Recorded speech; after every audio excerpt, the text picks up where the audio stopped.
గత 2 రోజుల నుంచి నేను కొంత సోషల్ మీడియాలో కొంత అక్కడక్కడ కొన్ని ఛానల్స్లో వార్తలు చూడడము వినడం జరిగింది.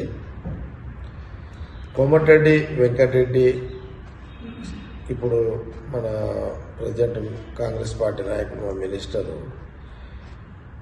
ఇప్పుడు కోమటిరెడ్డి వెంకటరెడ్డి అనేది మీద కొన్ని వార్తలు, వాళ్ళతో మాట్లాడిండు, వీళ్ళతో మాట్లాడిండు, ఎవరి వాళ్ళు ఊహించుకొని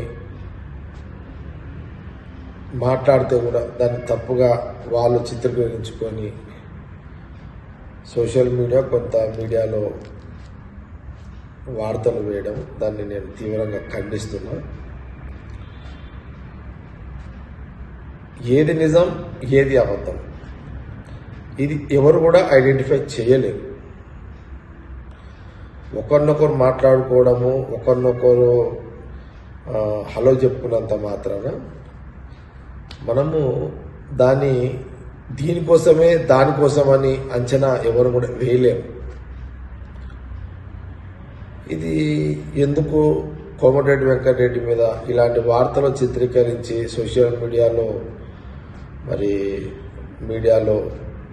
ఈ వార్తలు ఎందుకు వేయాల్సి వస్తుందో, అది ఎందుకు వేయాల్సి వస్తుందో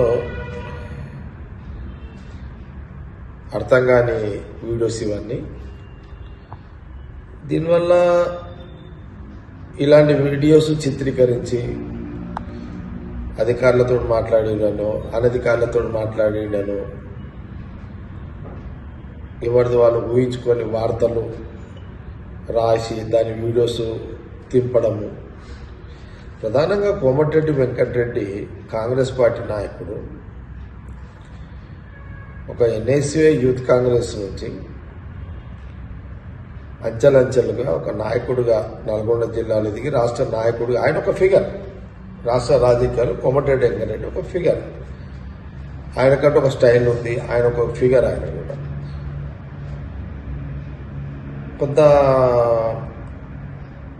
కొంత కాదు, మ్యాక్సిమం తను కూడా చాలా మంది హెల్ప్ చేస్తాడు ఆ జిల్లాలో. వెంకటరెడ్డి అదొక టైప్ క్యారెక్టర్, ఒక డిఫరెంట్ క్యారెక్టర్ కాంగ్రెస్ పార్టీలో. ఆయన కూడా యాజ్ ఏ కాంగ్రెస్ పార్టీ లీడర్గా వెంకటరెడ్డి కంటూ ఒక సపరేట్ ఆయనకంటూ ఒక చరిస్మా తయారు చేసుకున్నటువంటి వ్యక్తి, నాయకుడు ఆయన కూడా. కానీ ఎందుకు ఈ 3-4 రోజుల్లో 5 రోజులలో ఈ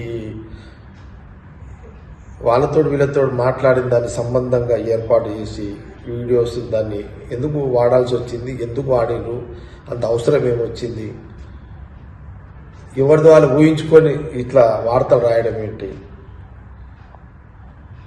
ఇది పద్ధతి కాదు, ఇది మంచి పద్ధతి కాదు, మంచి సాంప్రదాయం.